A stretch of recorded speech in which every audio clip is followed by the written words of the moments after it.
আবাসের তালিকা থেকে বাড়ির নাম বাদ দেওয়ার আবেদনে বিক্ষোভ। বিজেপি নেতার গাড়ি ঘেরাও করে বিক্ষোভ গ্রামবাসীদের।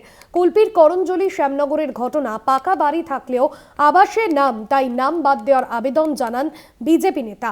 আপনাদের জানিয়ে রাখবো, আবাস যোজনা নিয়ে যে দুর্নীতির অভিযোগ বারবার সামনে এসেছে, এবার আবাসের তালিকা থেকে নাম বাদ দেওয়ার আবেদনে বিক্ষোভ।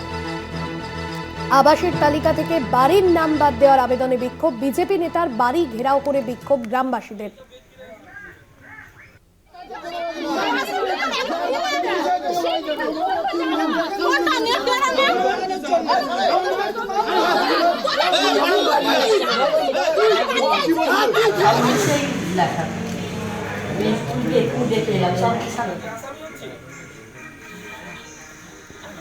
কুলপির করঞ্জলি শ্যামনগরের ঘটনা, পাকা বাড়ি থাকলেও আবাসের নাম রয়েছে, তাই নাম বাদ দেওয়ার আবেদন জানান বিজেপি নেতা। ইতিমধ্যে বিজেপি নেতার বাড়ির সামনে বিক্ষোভ দেখান স্থানীয় গ্রামবাসীরা। পাকা বাড়ি থাকলেও আবাসের নাম, তাই নাম বাদ দেওয়ার আবেদনে বিক্ষোভ গ্রামবাসীদের। কুলপির করঞ্জলি শ্যামনগরের ঘটনা, সকাল থেকেই সেখানে গ্রামবাসীরা বিক্ষোভ দেখাতে থাকেন বিজেপি নেতার বাড়ি ঘিরে। আবাসের তালিকা থেকে নাম বাদ দেওয়ার আবেদনে বিক্ষোভ। বিজেপি নেতার বাড়ি ঘেরাও করে বিক্ষোভ গ্রামবাসীদের। মানুষ প্রধান প্রতিনিধি রয়েছেন ফোন লাইনে। মানুষ, স্থানীয়রা বা গ্রামবাসীরা তারা কি বলছেন মূলত?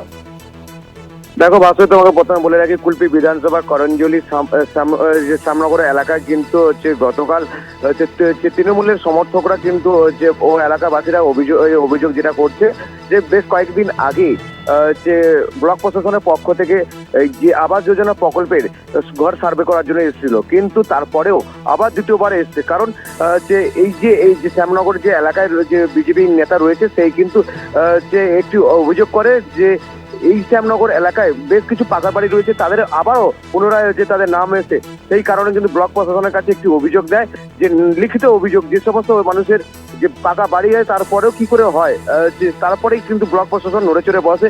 কিন্তু ওই শ্যামনগর এলাকায় আবারও গতকাল যখন সার্ভে করতে যায়, তাদের নাম বাদ দেওয়া হয়েছে, যে সমস্ত পাকা বাড়ি রয়েছে তাদের নাম বাদ দেওয়া হয়েছে। আর সেই কারণে কিন্তু ক্ষুব্ধ এলাকার মানুষ, সেই ক্ষুব্ধ হয়ে এলাকার মানুষ কিন্তু যে বিজেপি নেতার ঘর ঘেরাও করে তারপরে বেশ কিছু সময় ধরে ঘর ঘেরাও থাকে, তারপরে প্রশাসন গিয়ে যে পরিস্থিতি সামলায়। তারপরে বলে রাখি তোমায় যে এই যে কুলপি যে বিধানসভার যে কুলপি যে ব্লক সভাপতি রয়েছে তৃণমূল কংগ্রেসের, তিনি জানায় যে প্রকৃত প্রাপ্য যে সমস্ত ব্যক্তি যারা ঘর পাবে তাদেরকে কিন্তু ঘর দেওয়া হবে, যাদের পাকা বাড়ি রয়েছে তাদের কিন্তু ঘর দেওয়া হবে না। যেটা বারে বারে বলা হচ্ছে তৃণমূলের সমর্থক, কিন্তু তৃণমূলের সমর্থক না, ওরা জনতা। কুলপির যে বিধানসভার যে শ্যামনগরের এলাকার জনতা ক্ষুব্ধ হয়ে কিন্তু এই বিজেপির নেতার ঘর ঘেরাও করেছে। একদম ধন্যবাদ জানাবো। মানুষ প্রধান ছিলেন প্রতিনিধি ফোন লাইনে।